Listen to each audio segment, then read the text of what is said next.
Hello everyone, Brett McCrae here with your Northern Ag Report.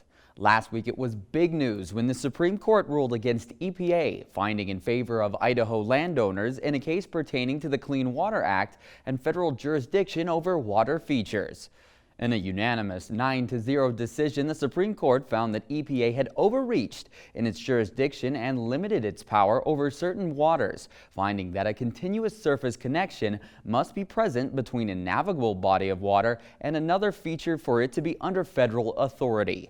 Senior Director of Governmental Affairs for the Montana Farm Bureau, Nicole Rolfe, explains why this is a major win for agriculture. Having rules that put this agency back in line with what Congress intended back in the 70s when they passed this act is very important to our folks so that they are able to continue to farm and ranch, raise the food and fiber that we need in this country and beyond, and without having to hire a team of lawyers basically to know if they can go out and till a field.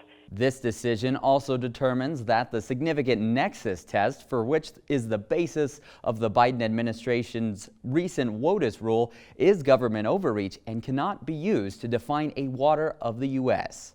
And thanks for joining us for your Farm and Ranch News. We'll be back in an hour with your markets.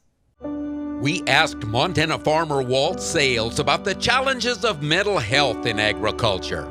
Another drought. There always is. There's always going to be another something. I grew up in a generation of you pulled yourself up by your bootstraps. But it's become evident is what do you do if you can't even find those bootstraps? If you need to talk to somebody, go to beyondtheweather.com for free counseling for Montana ag producers.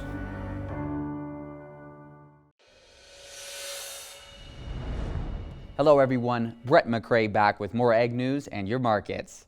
The National Cattlemen's Beef Association and other state cattle industry associations are expressing strong support for the bipartisan Foreign Animal Disease Prevention, Surveillance, and Rapid Response Act.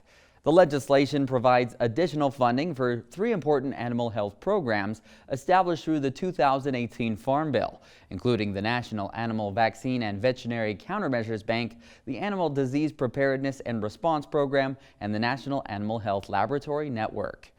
In a recent congressional hearing, NCBA President Todd Wilkinson said a foreign animal disease outbreak could cost the industry billions of dollars, but robust funding for these programs could help prevent a national crisis. Cash trade was phenomenal for the cattle market last week. Live deals up $3 to $5 around $180, and the dress basis $4 to $5 higher around $286. In a mostly weigh-up market at St. Onge Livestock on Friday, weigh-up cows traded from the high 80s up to $1.15 a pound. Bulls mostly from $1.15 up to $1.30.